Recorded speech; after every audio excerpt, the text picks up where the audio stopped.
आज के इस पॉडकास्ट में हम एक ऐसे युवा से मिलने जा रहे हैं जो कि एनवायरनमेंट को लेकर हमेशा अपनी आवाज उठाते रहे हैं। देखिए सिर्फ आवाज ही नहीं उठाते, वो साथ जमीन पर भी जो है वो काम करते हैं और अपने साथ कई युवाओं को जो है वो साथ मिलकर उन्हें लेकर चलते हैं।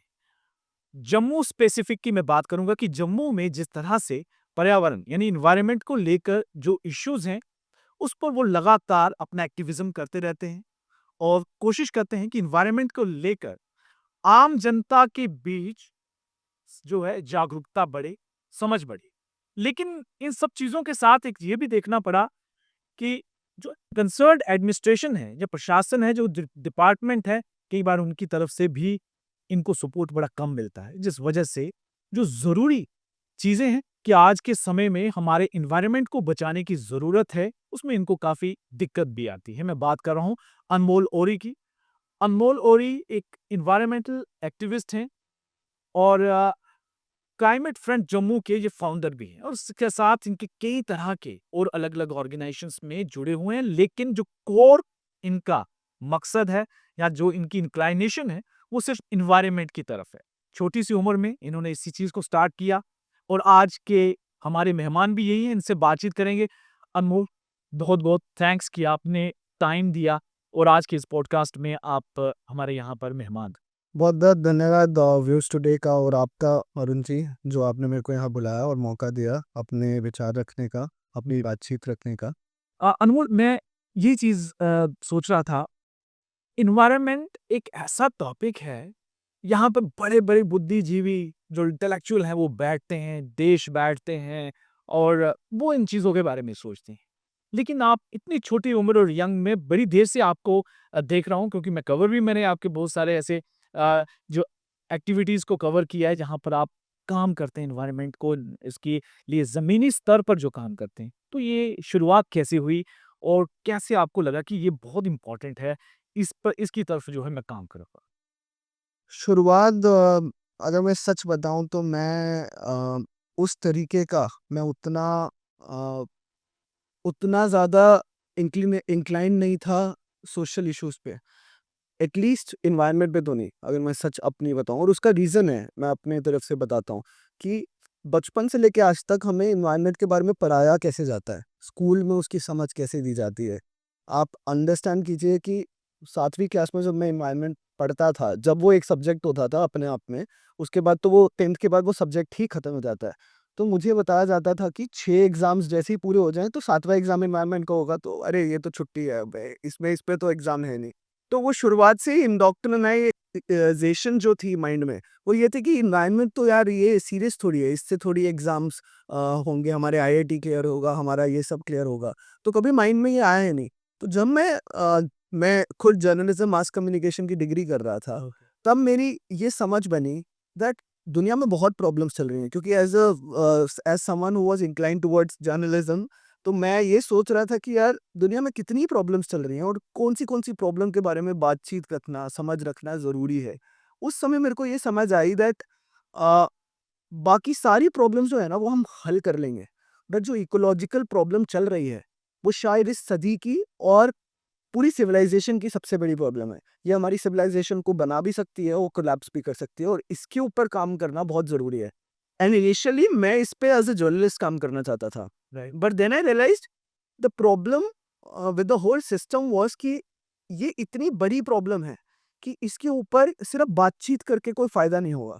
क्योंकि बातचीत बहुत देर से हो रही है। अगर हम आप जानते होंगे अरुण जी की डाउन टू अर्थ मैगज़ीन है, जो पिछले 30 साल से चला है और वो साइंटिफिक मैगज़ीन है। कितने लोग उसका नाम जानते हैं और वो इंडिया की सबसे वरिष्ठ मैगज़ीन्स में से एक है जो इकोलॉजिकल है, लेकिन कोई जानता ही नहीं है उसके बारे में। तो एक एक गैप था जिसमें समाज एनवायरनमेंट को एक सब्जेक्ट की तरह मतलब ऐसा सब्जेक्ट जिससे कोई नौकरी नहीं मिलेगी, ऐसे सब्जेक्ट की तरह देखता था और जो साइंटिस्ट थे वो कंटिन्यूअसली बोल रहे थे कि यार दुनिया खत्म होने के कगार पे और हम कुछ समझ नहीं रहे।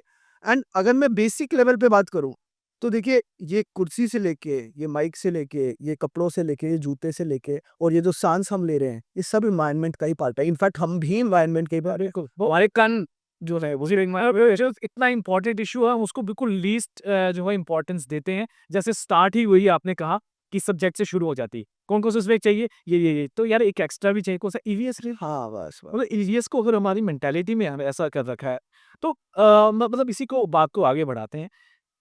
अगर जम्मू में आपने बड़ा काम किया है, मैं देख रहा था कि आप हर तरह से कोशिश करते हैं कि लोगों को जागरूक करें। तो जम्मू में एनवायरनमेंट को लेकर मेन इश्यूज़ क्या हैं? अगर आप उनको थोड़ा-सा गिनाएँ कि कौन-सी ऐसी चीज़ें हैं फिलहाल, हालाँकि एनवायरनमेंट एक ऐसा मुद्दा है कि आप जितनी मर्ज़ी लंबी लिस्ट बना लें, लेकिन मुख्य मुद्दे क्या हैं?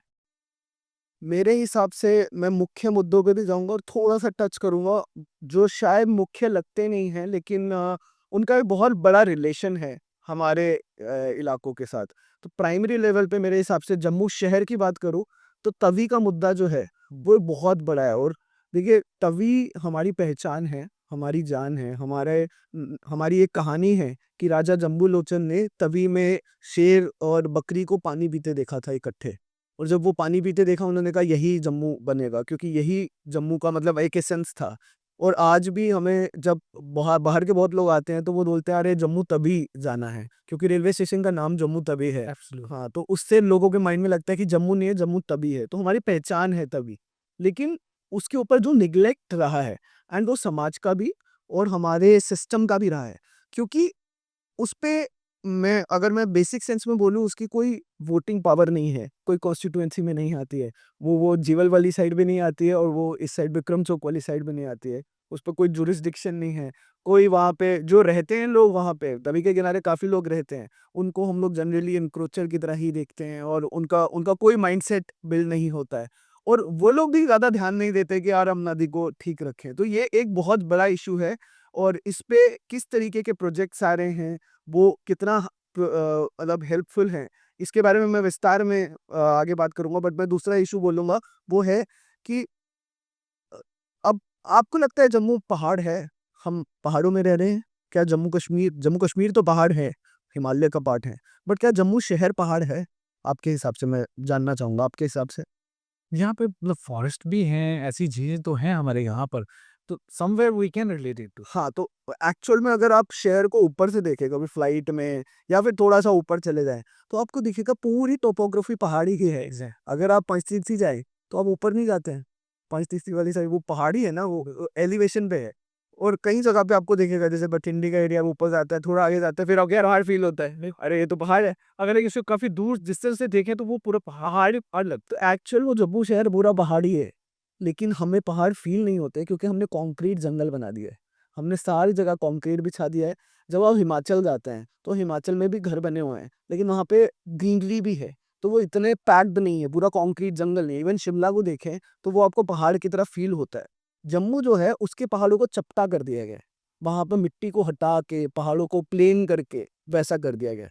उसका जो डायरेक्ट इम्पैक्ट है, आज मई स्टार्ट हो रहा है, एंड आप गर्मी का देखिए, सिचुएशन देखिए, और ठंड भी जब आ रही है, तो वो किस स्केल पे आ रही है। पोल्यूशन भी जब बढ़ रहा है, लोग यहाँ पे आते हैं हिमालय में, डॉक्टर्स दिल्ली के बोलते हैं कि आप अरे हिमालय में जाओ जब आपको क्रोनिक डिसीज होता है, ताकि यहाँ ऑक्सीजन अच्छा होगा। लेकिन उनको यहाँ पे आके भी उनको सेम सिचुएशन दिखना स्टार्ट हो जाती है। तो जम्मू के जो पहाड़ हैं, वो खत्म हो गए हैं, सच बोली तो शहर के। लेकिन अभी शहर उतना बड़ा नहीं हुआ है, तो आसपास अभी भी आपको दिखेंगे। आप चाहे किसी भी डायरेक्शन में चले जाइए, आप सेंट्रल यूनिवर्सिटीज़ एस वाली साइड जाइए, वहाँ आपको पहाड़ दिखेंगे, वहाँ पे आपको बहुत सारी चीज़ें दिखेंगी।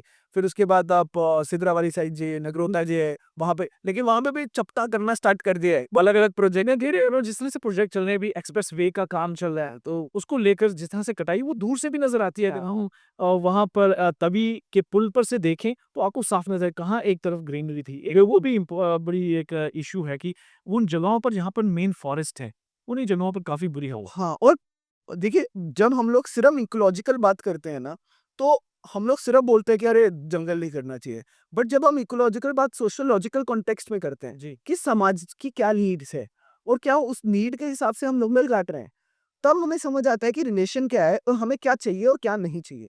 वहाँ पे प्रॉब्लम है। प्रॉब्लम ये है कि हमें बताया जा रहा है बाहर से, एंड मैं सच बोलूँ तो इसकी शुरुआत होती है वेस्टर्न पावर से। हम लोग एस्पायर करते हैं वाशिंगटन डीसी की तरह बनना। दिल्ली एस्पायर करता है, और जम्मू एस्पायर करता है चंडीगढ़ दिल्ली की तरह बनना। क्योंकि दिल्ली जो है, जब भी कोई जाता है दिल्ली, वो कहता है यार ऐसे शहर होने चाहिए। और जो दिल्ली वाले जब वॉशिंगटन डीसी, लंदन जाते हैं, वो कहते हैं ऐसे शहर होने चाहिए। वहां से हम चीजें इंपोर्ट कर रहे हैं। और वहाँ अब जैसे 370 जब ब्रेक हुआ था, तो सबने कितनी खुशियां मनाई थी कि यार चंडीगढ़ बनेंगे, दिल्ली बनेगा। लेकिन चंडीगढ़ दिल्ली हमें जीडीपी में चाहिए, लेकिन उसके साथ जो उसकी नेगेटिविटी आएगी, वो जो प्रॉब्लम्स हैं, वो मेरे को लगता है कि लोग समझ नहीं पा रहे हैं अभी भी, कि हमें हमारी रीजनल आइडेंटिटी को बचाए रखना है। ये 2 इश्यूज, और इसमें मैं और डीप में जाना चाहूँगा। यार लेकिन उसमें उसमें मैं एक चीज़ आपसे ऐड भी करूँगा। आप उसमें बताइएगा कि कहीं न कहीं हर एक चाहे प्रदेश हो, राज्य हो, जगह हो, उसकी अपनी एक अलग से एक टोपोग्राफी होती है। वहाँ का जियोलॉजिकल एक अलग से उसका अपना एक है ना पूरा स्वरूप होता है। लेकिन उसके हिसाब से ही डेवलपमेंट करनी होती है। हम किसी का मॉडल उठा के आई थिंक कहीं पे फिट नहीं कर सकते। वो ज़रूरी नहीं कि वो चीज़ वहाँ पर कामयाब हो। जो एक ही ऐसी चीज़ें हो रही हैं। यही हो रहा है। इनफैक्ट मैंने जब आपको एग्ज़ाम्पल दिया, वॉशिंगटन डीसी से उठा के दिल्ली बना देना, और फिर दिल्ली से उठा के क्या नाम है, जम्मू को भी उसी डायरेक्शन में ले जाना, और हिमाचल को भी उसी डायरेक्शन में ले जाना, और उत्तराखंड को भी। अब ये जो एक्सप्रेसवेज़ का आपने नाम लिया, ये है 6 लेन हाइवेज़, 8 लेन हाइवेज़। क्या हम लोगों की जनता, मतलब जम्मू, कितनी जेएंडके की पॉपुलेशन टोटल कितनी है? 1 पॉइंट समथिंग करोड़स, ठीक है? तो मतलब 140 डेढ़, का तो हाँ, 1 डेढ़ से नीचे है, डेढ़ से नीचे है, से नीचे, हाँ। एक चीज़ समझाइए, 1.5 करोड़ की population, 80% population to 90% population rural. गाड़ी के ओनर सिर्फ हैं 10% से 15%। तो फिर ये हाईवेज़ बन किस लिए रहे हैं? इसका मतलब हमारी ज़रूरत क्या है? और ये ज़रूरतें कहाँ से क्रिएट हो रही है? और फिर जो दिल्ली का मॉडल है, वो है कि मतलब प्राइवेट गाड़ियों को प्रमोट करना। अब आप जाए वाशिंगटन डीसी में, तो वहाँ आपको मेयर्स, प्रेसिडेंट्स बस में घूमते दिखेंगे। वो लोग पब्लिक ट्रांसपोर्टेशन को प्रेफ़र कर रहे हैं। लंदन जाइए, वो पब्लिक ट्रांसपोर्टेशन को अब प्रमोट कर रहे हैं। फ्रांस, जो इतनी बड़ी सिटी है, वहाँ पे पहली बार ऐसा हुआ है कि उन्होंने नो कार ज़ोन्स क्रिएट कर दिए। वो एक नहीं कि अरे हमने एक, मतलब होता है ना, दिखावे के लिए एक ज़ोन बना दिया है कि 1 किलोमीटर का ज़ोन में कार नहीं चलेगी। 1500 ज़ोन्स है उस सिटी के अंदर इस टाइम पे। एंड उनका मकसद है नेक्स्ट 5 इयर्स में फ्रांस की पूरी सिटी को, जो कई 100 किलोमीटर्स तक फैली है, नो कार ज़ोन बना देने। मतलब पोल्यूशन को कम करने के लिए उन्होंने यानी कि वो यार कि ये कंट्री उस दौर से निकलकर उन्होंने सीखा और अब वापस उसमें और हम वही गलतियां कर रहे हैं। अभी हम उस दौर में कि पहले गलती करेंगे, फिर सीखेंगे। सीखेंगे फिर सुधारने अब बेसिक सा समझिए, अगर पब्लिक ट्रांसपोर्टेशन होती है, एक गाड़ी जो प्राइवेट गाड़ी है, वो 5 लोगों को लेके जाती है। चलो आज 7 वाली आ गई है, हम 7 वाली मान लेते हैं कि 7 लोगों को लेके जाती है। एक गाड़ी उतना ही पॉल्यूशन कर रही है। अब जब हम बस की बात करते हैं, वो कम से कम 50 लोगों को लेके जाती है, और उसका पॉल्यूशन मार्जिनली इंक्रीज़ होता है एक गाड़ी से। तो 50 मतलब लगभग 10 गाड़ियों की जगह एक बस देती है। अगर पब्लिक ट्रांसपोर्टेशन को बढ़ावा दिया जाए, तो ऑटोमैटिकली जो खर्चा हम लोग रोड बनाने में कर रहे हैं, वो कम हो जाएगा। और उस पैसे से आप बसें बढ़ाएँ, और बसों को आप फ्री करें। आप सिर्फ़ औरतों की फ्री क्यों? आप मर्दों के लिए भी मुझे करें। लगता है कि वो एक मॉडल जो इन्होंने सिर्फ अभी पेपर पे ही रखा हुआ है या मुझे लगता है कि खाली अभी रेटोरिक ही है। उसको काम करते अगर जिस तरह से सिटी के बीच में मेट्रोज़ वगैरह चलाने की कोशिश करते जो कि अगर चलती तो ये इतने बड़े-बड़े एक्सप्रेसवे का जो प्रोजेक्ट का पैसा है शायद इधर लगाते तो काम हो भी जा मैं वही वो सस्टेनेबल होता। देखिए, आप रोड बना रहे हैं, वो टूट रही है, फिर आप दोबारा बना रहे हैं, ठीक है? ये हम सबको पता है। ये एक खुलेआम एक सच है कि रोड बनती है, फिर टूटती है, फिर दोबारा बनती है, और इसी तरीके से पैसा घूमता है, ठीक है? और आप खुद सोचिए, आप इससे अच्छा रोड अच्छी बनाएँ, सीमेंटेड बनाएँ, जो परमानेंट है, जो 20-30 साल चलती है, और आप लिमिटेड बनाएँ, और आप उस पे जो गाड़ी चला रहे हैं, वो पब्लिक ट्रांसपोर्टेशन जैसी हो। उसके बाद आप बसेज़, जैसे आपने बोला मेट्रो, मेट्रो की भी ज़रूरत कहीं कहीं किसी-किसी शहर में होगी, किसी-किसी शहर में नहीं होगी। हो सकता है बसेज़ से, अभी हमारे यहाँ पे मेरे को लगता है कि प्राइवेट बसेस और पब्लिक बसेस को मिला के ज़्यादा से ज़्यादा 500 से 700 बसेस होंगी। ऐसे ज़्यादा अगर ये 3000 हो जाए, और ये सारी ऐसी हो जाए कि हर औरत को सेफ फील हो बस में जाने से, भीड़ ना हो, और मतलब हमारे यहाँ का चीफ मिनिस्टर भी जब आ रहा है, तो वो बस में आ रहा है। जब हमारे यहाँ का बड़ा बिज़नेसमैन हो, मतलब जितना बड़ा आदमी हो, वो बोले यार मैं पब्लिक प्राइवेट गाड़ी में जाऊँगा ही नहीं, क्योंकि यार उस पे टैक्स ज़्यादा लगेगा, उस पे बहुत सारी चीज़ें होंगी। अगर डी-इंसेंटिवाइज़ कर दिया जाए नहीं, बिल्कुल प्राइवेट गाड़ी में ये बिल्कुल सही कह रहे हैं, लेकिन सिचुएशन ऐसी बन चुकी है ना वो कि अब इसमें आजकल लोग फिर वो आ जाते हैं प्रोटेस्ट डेमोन्स्ट्रेशन पर कि हमारी तो बेरोजगारी फैल जाएगी, क्योंकि बहुत सारे लोग जो हैं वो इस बिजनेस के साथ जुड़े हुए हैं। फिर वो गिनाना शुरू होता है, आज जाके हजारों लाखों लोग इस पर गए, आप तो मतलब उनको बेरोजगार करने की जगह आज आके बात आ रही है कि हम पैसे के लिए वहां कुछ सर्च सेक्टर हमारा पॉइंट वहीं पर आ रहा है कि कहीं ना कहीं लगता है कि इन्वायरमेंट को फिर से हमेशा लास्ट पॉइंट पे रखा होता है। इम्पोर्टेंट है पॉइंट, लेकिन मैं एक बड़ी इम्पोर्टेंट टॉपिक पर आपसे जानना चाहूँगा कि तवी के बारे में। वो इम्पोर्टेंट है जब शहर पर इतना ज़्यादा प्रेशर बढ़ रहा है, पानी के लिए हमें एक सोर्स चाहिए और तवी बहुत बड़ा सोर्स है। उसकी हालत क्या है इस समय ये बताओ? अ, देखिए, तवी के ऊपर बोलने से पहले मैं रामबान की याद दिलाना चाहता हूँ। अभी कोई अभी जो बोल बोल के हाँ करता हूँ और वो पहली बार नहीं हुआ है। मैं पिछले साल भी देख चुका हूँ क्लाउड बर्स्ट हुआ है। मैं पिछले साल रामबान में विज़िट किया है, वहाँ लैंड सब्सिडेंस हुई थी, भूस्खलन मतलब ज़मीन धँसी थी। एक होता है लैंडस्लाइड होना, वो होता है कि ज़मीन खिसक जाना, एक होता है ज़मीन धँस जाना और ज़मीन नीचे बैठ जाना। रामबान जैसा इलाका जहाँ कंटिन्यूअसली क्लाउड बर्स्ट हो रहा है, जहाँ ये सारी चीज़ें हो रही है और ये भी जम्मू का ही पार्ट है, मतलब जम्मू डिवीज़न का, जम्मू रीजन जो है हमारी। एक तो जम्मू शहर है, एक जम्मू रीजन है। हम जनरली रीजन की बात कम करते हैं और शहर की तरफ ज़्यादा है। नाम नाम एक है ना। हाँ, हाँ, हाँ। तो वो इग्नोर हो जाती है हमारी बात। लेकिन वो इश्यू भी बहुत इम्पोर्टेंट है क्योंकि वो सिर्फ रामबान में नहीं हो रहा है, वो यहाँ भी हो रहा है। अब उसी के कॉन्टेक्स्ट से मैं क्यों तवी के साथ आपने जो सवाल आपका तवी का था, बट मैं इसकी बात कर रहा था।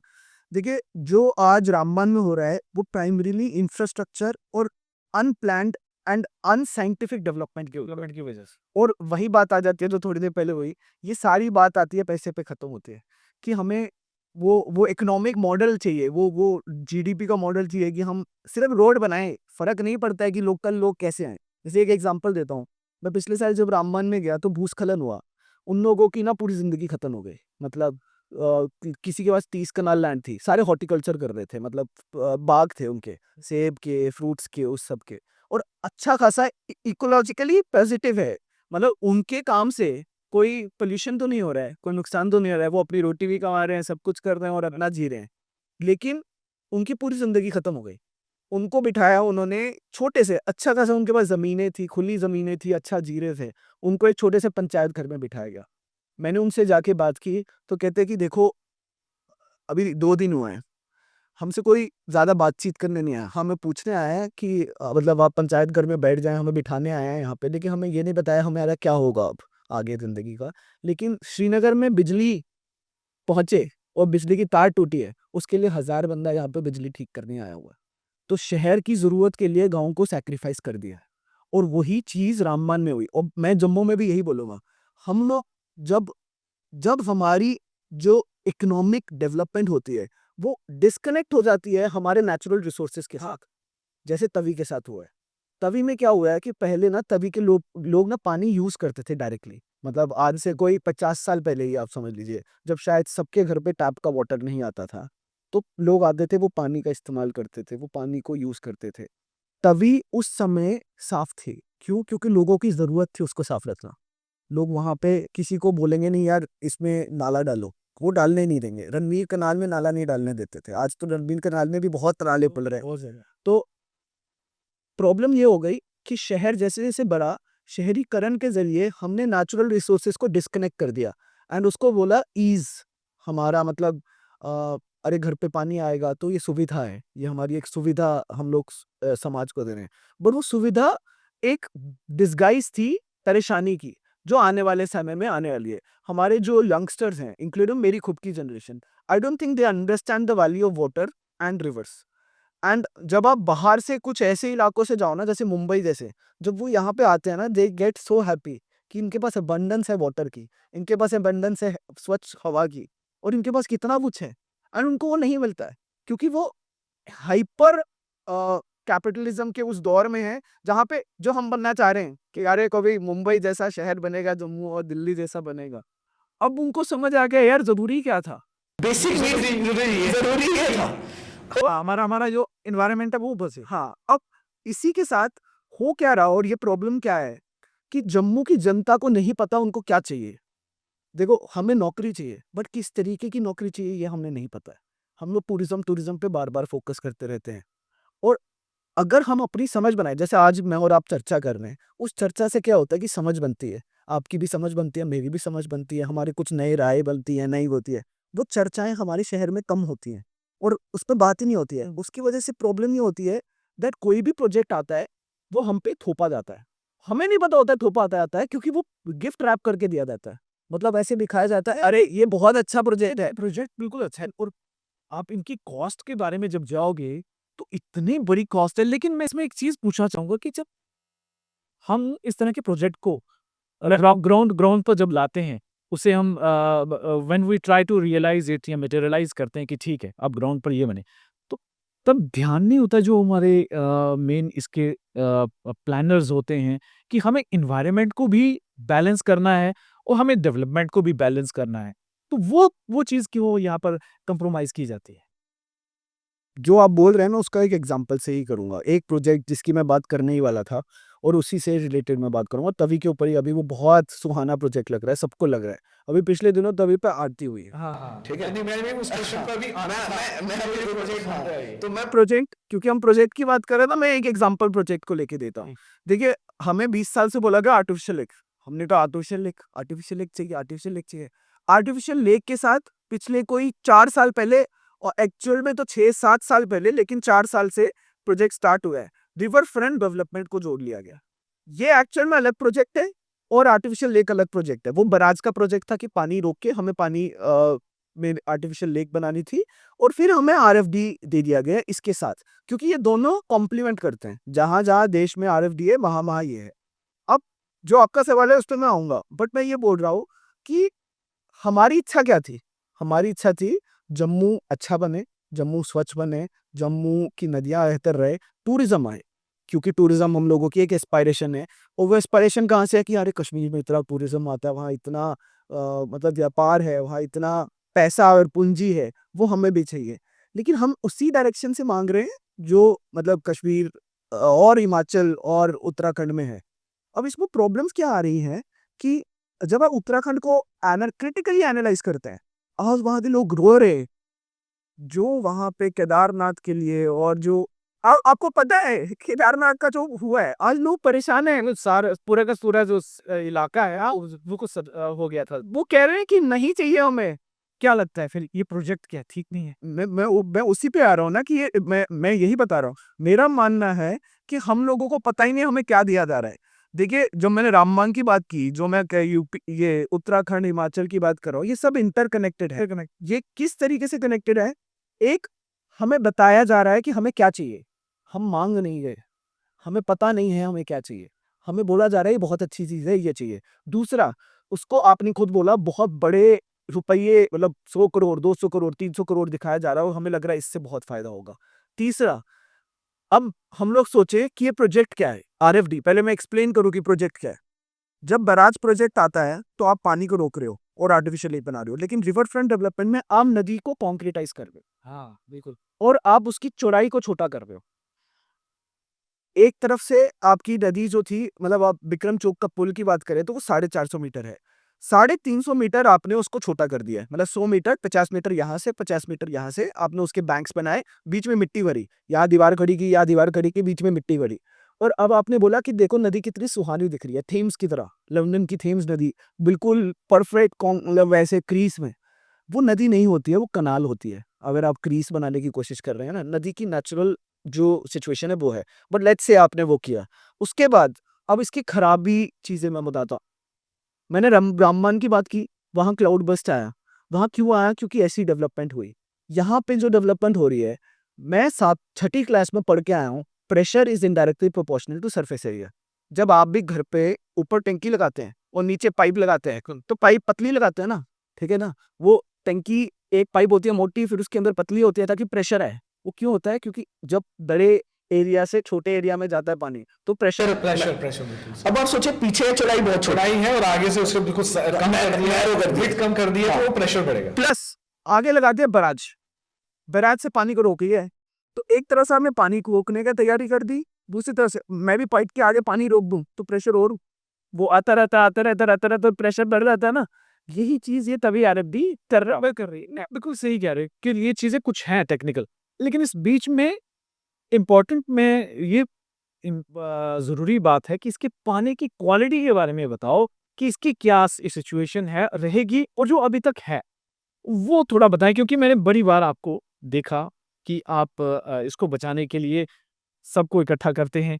वहाँ पर जाके एक किसी न किसी तरह का एक अवेयरनेस कैंपेन चलाते हैं और नवरात्रों में ख़ास करके जब लास्ट दिन होता है, जब लोग साक प्रवाहित करवाने के लिए आते हैं, तब आप इकट्ठे होते हैं। तो वो चीज़ें पानी के बारे में बताएँ क्योंकि जो मैंने बताया ना कि शुरू में कि एक वो लाइफ़लाइन है हमारे यहाँ, पानी का सोर्स है। जो अभी मैंने आपको बताया वो फ्लड से रिलेटेड था कि आने वाले समय में फ्लड तो पहले भी आता था, वो डिस्ट्रक्टिव हो सकता है। दूसरा मैं बताता हूँ कि अगर सपोज़ फ्लड नहीं आता है, मतलब बारिश नहीं होती है, तो पानी तो कम ही रहेगा, जो 12 महीने में से 8 महीने रहता है, तो उसमें क्या प्रॉब्लम होगी, जो आपने सवाल पूछा। देखिए 18 नाले ऑफ़िशियली खुल रहे हैं हमारे नदी के अंदर। 2011-12 में एक प्रोजेक्ट आया था, जो था सीवेज ट्रीटमेंट प्लांट्स का। उसमें क्या था कि हमारे स नदी देश का हमारे शहर का जितना भी सीवेज था, वो सारा का सारा एसटीपीज़ में जाना था। वहाँ से फिर वो जाना था नालों के ज़रिए पानी में, मतलब उसको फ़िल्टर करना था फ़िल्टर करके। और वो गंदगी उसकी जो टॉक्सिसिटी थी, उसको कम करना था, फिर नदी में छोड़ना था। वो प्रोजेक्ट को 10 साल हो गए। हमारे पूरे शहर की रोडें तोड़ी थी।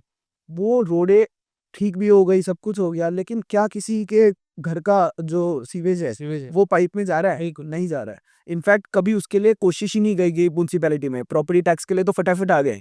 इस चीज़ के लिए कोशिश नहीं की गई कि हम लोग पानी पाइपें का कनेक्शन दें और ये बड़ी-बड़ी पाइपों में जाए। नहीं, उस समय तो प्रोजेक्ट बन जाते हैं। हाँ। तब तो बहुत सारी चीज़ें होती हैं, बाद में कहते हैं कि फेल्ड हो गया। क्यों? क्योंकि इसमें कुछ इश्यूज़ आ गए क्योंकि जब फाइनल नीचे आता है, ये मुझे समझ नहीं रही इश्यू कि वो फिर प्लान कैसे बनाते हैं, वो उसे बनाने से पहले स्टडी नहीं होती। या मैं वही इश्यू बता रहा हूँ। इश्यू ये था कि एसटीपीज़ बने हैं भगवती नगर।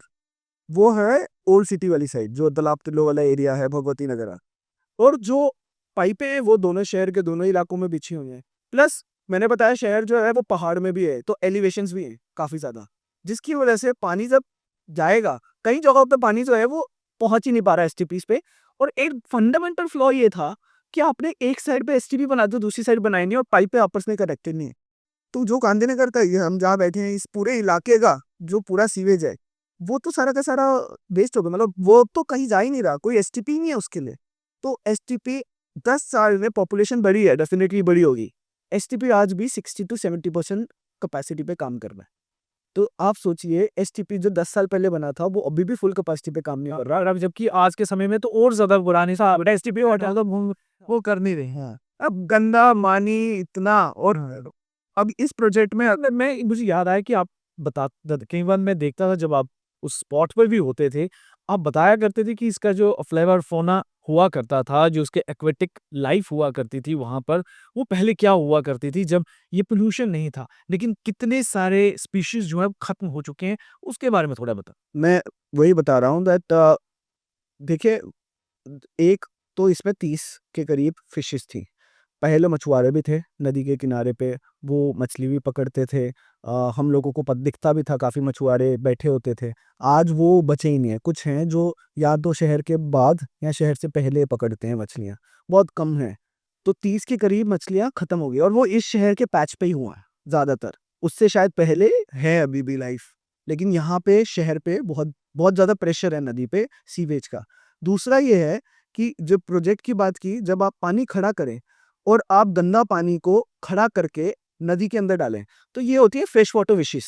मतलब ये जो फिश हैं, ये चलते पानी में जिंदा रहती हैं। राइट। एक तरफ से आपने गंदगी को स्टोर कर लिया, दूसरी तरफ से आपने पानी को खड़ा कर दिया। ये मछलियां जो बची हुई होंगी, शायद 1 से 2 स्पीशीज बची हैं अभी, वो भी खत्म होने के चांसेस पूरे हैं।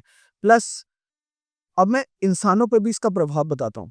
जब आपका वाटर में मछलियाँ खत्म हो जाती है ना, तो आपका बीओडी लेवल और डाउन जाता है, जो डिज़ोल्व्ड ऑक्सीजन होता है, जिससे पानी लाइफ नहीं रहती पानी में। वो आप यमुना में झाग देखते हैं ना, हाँ, बिल्कुल। वो वैसी सिचुएशन पैदा होना स्टार्ट हो जाती है आने वाले सालों में।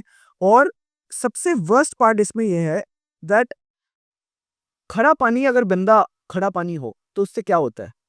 आपको मलेरिया का आउटब्रेक पता है पिछले साल पूरे जम्मू कश्मीर में हुआ था, जबकि यहाँ पे इतना नहीं होता था क्योंकि ये पहाड़ों का इलाका है, यहाँ मच्छर उतना स्केल पे होना नहीं चाहिए, बट रजौरी पुंछ में भी जा रहा था। ये ऐसी बीमारियों को जन्म देता है। जन्म देता और अगर इस तरह से अगर हमारी पानी की सफाई नहीं होगी, उसके एक्वेटिक और उसको खड़ा भी कर दिया जाएगा, खड़ा भी कर दिया जाएगा, तो मतलब अपने आप को इनवाइट करने वाली ये बात डिजास्टर इलाइट बने। आपका काम मतलब जिस तरह से आप एक्टिविज्म में हैं इसमें एनवायरनमेंट को लेकर, तो क्या लगता है कि कोई सपोर्ट मिलती है एडमिनिस्ट्रेशन से या कंसर्न डिपार्टमेंट से जब आप अपने इश्यूज को रेज करती हैं? देखिए सपोर्ट वहाँ तक लिमिट होती है जहाँ पे गवर्नमेंट को मतलब सही बोलूँ तो जो उनका पीआर होता है, जैसे आपने देखा होगा कि काफ़ी सारे डिपार्टमेंट्स में उनका बहुत स्ट्रॉन्ग पीआर हो गया, स्पेशली करंट गवर्नमेंट में। उधर पहले भी होता था कि पब्लिक रिलेशंस जो है, जो मतलब मार्केटिंग करने का डिपार्टमेंट है, तो कई बार हमारे जैसे इन्वायरमेंटलिस्ट को जो यंग है, जो बहुत पैशनेट है, जो क्लीन अप्स करते हैं, जो सफाई की बात करते हैं, तो वो और जो ये पीआर डिपार्टमेंट है वो अलाइन रहता है। मतलब फॉर एग्जांपल कई जगहों पर मैं स्पेसिफिकली नाम नहीं लूँगा, बट जैसे विक्रम चौक पे जो आपने बताया कि हम लोग ये करते हैं नवरात्रों में, उस जगह सपोर्ट रहता है, मैं डिनाई नहीं करूँगा इस चीज़ को, वहाँ सपोर्ट रहता है। क्योंकि वहाँ पे उनका और हमारा एजेंडा अलाइन होता है कि हमने जो कचरा उठाते हैं, वो कचरा वो दिखाते हैं अपने फाइलों में, अपना उसी देखिए हमने अरे हमने ये किया, हमने वो किया। लेकिन जो लॉन्ग टर्म की बात है, जैसे ये आरएफडी को लेके ही प्रोजेक्ट की बात थी, हम लोग गए, हमने अपने ऑब्जेक्शंस रेज़ किए, हमने 2023 में 5 जून को हमने एक मेमोरेंडम दिया डिफकॉन को, और हमने मेमोरेंडम दिया ये, उसका कभी जवाब नहीं आया हमें आज तक। हमें कोई बातचीत नहीं हुई, कोई कुछ नहीं। अरे देखिए, हो सकता है हम गलत हों, हो सकता है कि हम सही हों, गलत हों, बट एंगेज करना बहुत ज़रूरी है उन यंगस्टर्स और उन सिटीज़न्स के साथ जो कंसर्न शो करते हैं। यहाँ पे क्या होता है कि जब हम अच्छी बातें करें, जब हम लोग वो बातें करें जो अलाइन्ड है डिपार्टमेंट के साथ, तो हमारा हाथ जोड़ लेते हैं। हाँ, तो हमारे साथ कॉफ़ी भी होती है, हमारे साथ फ़ोटोज़ भी खींचती हैं, हमारे साथ वीडियोज़ भी बनती हैं। हाँ। लेकिन जब हाँ, फिर मतलब जब जैसा हमारे है कि उनके प्रोजेक्ट पे कहीं सवाल उठाएंगे तो हम कहें कौन। लेकिन एक चीज और बताना मुझे कि जब आप अवेयरनेस क्रिएट कर रहे होते हो इसको लेकर कि आप तवी को साफ रखो, हमारे एनवायरनमेंट को साफ रखो, तो मैं कई बार देखता हूँ कि आप वहाँ पे खड़े रहते थे और पुल के ऊपर से कोई आता है, कचरा फेंकता है। आम जनता के बीच में, आम लोगों के बीच में अवेयरनेस की कमी क्यों है? जब पता भी है कि इससे हमारा पॉल्यूशन ही फैलेगा, but despite knowing that people are continuously throwing garbage हमारे इस तवी रिवर में, तो क्या लगता है क्या प्रॉब्लम क्या है? ये प्रॉब्लम सिर्फ जम्मू की नहीं है, मेरे को लगता है ये प्रॉब्लम दुनिया की है, लेकिन स्पेसिफिकली इंडिया की बात करें तो हमारे देश में ना वैल्यू सिस्टम जो है वो बिगड़ चुका है। जो हमने वेस्टर्न एजुकेशन और हमारा जो जॉब सेंट्रिक एजुकेशन मॉडल है, समझ रहे हैं? देखिए, आप एजुकेशन लेते हैं किसके लिए? डॉक्टर बनने के लिए, इंजीनियर बनने के लिए। कोई समझदार इंसान बनने के लिए लेता है एजुकेशन? नहीं। हमारे एजुकेशन में वो वैल्यू सिस्टम को डिस्कार्ड कर दिया जो पहले था। इनफैक्ट मैं बोलूँगा कि पहले था, वो गुरुकुल सिस्टम हुआ करते थे, बड़े मतलब चीज़ें हुआ करती थी, यानी हालाँकि इतना भी पुराना नहीं, लेकिन पहले भी सिखाया करते थे कि एनवायरनमेंट के साथ कैसे हमें अपने आप को कोएग्जिस्ट रखना। हाँ, और वो जो जॉब्स हैं, वो प्योरली फ़ोकस्ड है आपकी आमदनी पे। और वो आमदनी आपको क्यों दे रहे हैं? ताकि आप और खर्चा करें और जीडीपी बढ़े। तो हर चीज़ इंटरकनेक्टेड है इससे। जैसे मैं एक एग्ज़ाम्पल देता हूँ। मैंने ये कहीं पढ़ा था कि आपको पता है कि मैकडॉनल्ड जो बहुत ही ज़्यादा अनहेल्दी फूड बनाता है, वो कितने लोगों को एम्प्लॉयमेंट देता है? वो कितना अच्छा है इकॉनमी के लिए। वो एम्प्लॉयमेंट देता है पहले तो वो सारी कंपनियों को जो उनको वो दे रही हैं, वो केमिकल्स दे रही हैं जो वो डालते हैं, इंग्रेडिएंट्स, हाँ, इंग्रेडिएंट्स वगैरह दे रही हैं, एमएसजी दे रही हैं, जिससे हमें बार-बार मन करता है वो खाने का, ठीक है? फिर उसके बाद वो देता है डॉक्टर को एम्प्लॉयमेंट, क्योंकि जब आप खाते हो तो आप बीमार पड़ रहे हो तो आप डॉक्टर के पास जाते हो। फिर डॉक्टर के बाद आप सोचते हो कि अब मैं हेल्थ कॉन्शियस होता हूँ, तो आप साइकिल खरीदते हो, आप कुछ खरीदते हो, फिर आप वो करते हो, फिर आपको पोल्यूशन मारता है, तो आप फिर से डॉक्टर के पास जाते हो। ऐसे लगभग बिला मिलो के 50-60 लोगों की आप आमदनी बना रहे हो, अगर आप अपनी अनहेल्दी और एक साइकिल बना रहे हो। हाँ, अब आप सोचिए कि हमारी पूरी की पूरी जो सिस्टम है, जिसको हम बोलते हैं कि पूरा एक इंटरकनेक्टेड सिस्टम होता है हमारी सोसाइटी, वो आपकी और मेरी एक्सप्लॉइटेशन पे है। मतलब मैं और आप अपनी ज़िंदगी में कुछ खराब करेंगे, तो सिस्टम थ्राइव करेगा, और यही सिस्टम है। तो कैसे किया जाए ठीक ये सिस्टम? कुछ है लग रहा है कि अगर जम्मू के पॉइंट ऑफ मैं ऐसे perspective Jammu point of view से अगर मैं बात करूँगा, क्योंकि हम यही चाहेंगे कि पहले कम से कम जहाँ हम रह रहे हैं वही जगह तो ठीक हो। तो क्या लगता है 2-3 ऐसे स्टेप या ऐसे तरीका का जिसे फटाफट जो है अप्लाई किया जाए और कुछ उससे रिज़ल्ट भी आए? मेरा मानना ये है कि जम्मू में 2 प्रॉब्लम्स हैं। एक तो है प्रॉब्लम जो आती है टॉप से। टॉप मतलब जो सिस्टम के ऊपर लोग बैठे हैं, चाहे वो बहुत बड़े बिजनेसमैन हैं। फॉर एग्जांपल प्लास्टिक इंडस्ट्रीज जो जम्मू में चल रही हैं, मैं उनको प्रॉब्लम नहीं मानता हूँ। मेरे को लगता है वो प्रॉब्लम नहीं है, क्योंकि वो एक सिस्टम का पार्ट है। उससे पहले प्लास्टिक की जो ग्रैन्यूल दे रही है कंपनी, जो क्रूड ऑयल निकाल रही है, एब्सोल्यूट वो जो बड़ी शाख है, वो उनको ग्रैन्यूल दे रही है। अगर वो चेंज हो रहा है, तो ये लोगों को तो अपना धंधा चेंज करना ही पड़ेगा, समझ रहे हैं ना? और वो चेंज कर सकती है। ये चेंज करने में थोड़ी इनको दिक्कत होगी, क्योंकि उनकी मतलब सारा कनेक्टेड है, इन लोगों की आमदनी जुड़ी है, वो सब जुड़ी है। तो वो जो पीछे से रिलायंस की इंडस्ट्री वो ग्रैन्यूल बना रही है अभी प्लास्टिक की, वो सब की, उनके पास जियो भी है। वो चाहे तो यार इससे शिफ्ट करके किसी और में जा सकते हैं, बट वो शिफ्ट नहीं करेंगे, क्योंकि जियो को भी तो फंड यही कर रहा है। तो ये जो प्रॉब्लम है, ये है डिमांड और सप्लाई की। मैं अगर बात करूं demand supply in the sense, supply दे रहा है सिस्टम में टॉप से, पर डिमांड आ रही है बॉटम से। पर ये इंटरकनेक्टेड है। आप जर्नलिज्म में हैं, आपको पता होगा कि मीडिया वो भी बताता है जो आपको सुनाना चाहता है, और वो भी बताता है जो आप डिमांड कर रहे हैं सुनने की। तो ये बोथ फेज होता है। मतलब कभी कभार समाज डिमांड करता है मुझे ये सुनना है, और वीडियो को मजबूरन सुनाना पड़ता है। वैसे ही पॉलिटिशियंस, हाँ, पॉलिटिशियन से आप डिमांड करेंगे सही चीज, तो वो अगर आप वो देंगे कि यार मेरा पोजीशन ना हो, मेरी हवा सही रहे, तो पॉलिटिशियन भी वो कई बार देखता हूँ कि बड़े इलॉजिकल किस्म के यहाँ पर ऑर्डर्स भी होते हैं। एक ऑर्डर ये होता है जी, पॉलिथीन बैन। बड़ा मैं एक एग्जांपल में बड़ा हैरान हुआ था। पॉलिथीन बैन मतलब आपको दिखना नहीं चाहिए दूसरे दिन या महीने के बाद, मेरी नजर ही नहीं आएगा। वहीं पर पता चलता है कि पॉलिथीन तो चल रहा है, जो तो रेगुलर। अच्छा, फिर पूछते हैं जी पॉलिथीन क्यों चल रहा है? आज ये पॉलिथीन जो है वो इस्तेमाल करने के लिए बैन है, लेकिन जो मैन्युफैक्चरिंग के लिए बैन नहीं है। मैंने कहा ये कैसे हो सकता है? जब मैन्युफैक्चरिंग हो रहा तो वो बिकेगा। तो ये चीजें चल रही थी जो कि इलॉजिकल लग रही थी। अब लेकिन फाइनली मुझे क्या लगता है कि अब इन चीजों को बदलने के लिए क्या लगता है कि कोई यहाँ पर सीरियस कोई काम कर रहा है सरकार की तरफ से? कुछ ऐसी चीजें हैं या वैसे ही जैसी सिचुएशन जो है बनी रही? एट दिस पॉइंट मैं पर्सनली सरकार की तरफ से होपलेस हूँ, क्योंकि मुझे लगता है वो उस सिस्टम का पार्ट है, और उसको बदलना बहुत डिफिकल्ट है ऊपर से। मेरे को लगता है कि जब हम नीचे से काम करें ना, फॉर एग्जांपल मैं और आप जो आज चर्चा कर रहे हैं, ये चर्चा और लोगों तक पहुंचे, लोग सुने समझे और अपनी समझ बनाए, फिर वो बोले हमें क्या चाहिए जिंदगी में। फॉर एग्जांपल वो नौकरियां ऐसी क्रिएट हों जो हमारी हेल्थ की एक्सप्लॉयटेशन पे ना बनी हो, वो इकोनॉमी ऐसी क्रिएट हो जो इस पे हो कि यार हम भी थ्राइव करें, हमारी आमदनी भी थ्राइव करे, और हम लोग जिंदा भी रहे। लेकिन जो भी आप ये बात कर रहे हो ना, ये कहीं ना कहीं पॉलिसी मेकिंग वालों का काम है। लेकिन अगर मैं ग्राउंड पर बात करूं कि जो युवा है, अ, आपके जैसे या आप और भी छोटे हैं, हम क्या उनको आप संदेश देना चाहोगे? ऐसा क्या मैसेज देना चाहोगे सो दैट उनके अंदर वो एक अवेयरनेस क्रिएट हो जाए कि भाई इन्वायरमेंट को ऐसे बचाओ, इस तरह से चलो, ताकि हमें आगे आने वाले समय में इनकी ट्रैप में ना आए। तो क्या आप कहना चाहोगे कि क्या करना चाहिए? एक अवेयरनेस कैसे? देखिए मैं मतलब देखिए यूथ तो समाज के हर इलाके में जाएगा, और मैं भी यूथ हूँ। फॉर एग्जांपल मीडिया में भी आएगा, एंटरप्रेन्योरशिप में भी जाएगा, जॉब्स में भी जाएगा। मेरा मानना है कि डिमांड यूथ जो करे वो सही हो। फॉर एग्जांपल हिमाचल से सीखो, मतलब आप अपने पास अवेयरनेस रखो। आज टूरिज्म पर जो इतना फोकस जा रहा है, ये हम लोगों को डिपेंडेंट करेगा टूरिज्म पे। तो tourism part of the economy हो। उसके अलावा हमारे खुद की क्या चीज़ें हैं, हमारा आर्ट एंड क्राफ्ट, हमारा स्किल, हमारा प्रोड्यूस। प्रोड्यूस बहुत इंपॉर्टेंट है कि हम क्या उगा रहे हैं, ये ज़मीन उगाती भी है चीज़ें, हमें भूलना नहीं चाहिए। बिल्कुल, बिल्कुल। तो वो उन चीज़ों की बात हो, और उनको हम लोग कैसे मार्केट कर सकते हैं बाहर की दुनिया में। प्लस इंटरडिपेंडेंसी हमारी ही इकोनॉमी में कैसे क्रिएट कर सकते हैं। जम्मू कश्मीर के पुराने ज़माने में भी आपस में भी धंधा किया जाता था। मतलब दूर-दूर सिर्फ़ धंधा नहीं होता था, आपस में भी होता था। वो उस तरीके से हम कैसे इम्प्रूव कर सकते हैं, उसके ऊपर। जो एंटरप्रेन्योर्स की बात करूँ, तो एंटरप्रेन्योर्स को ऐसी जॉब्स क्रिएट करने की ज़रूरत है, जो एनवायरमेंटली कॉन्शियस हों, प्लस ये हों। फॉर एग्ज़ाम्पल अगर मैं फ़ोन बना रहा हूँ, सपोज़ मैं ऐसा फ़ोन बनाऊँ, जो 15 साल चले।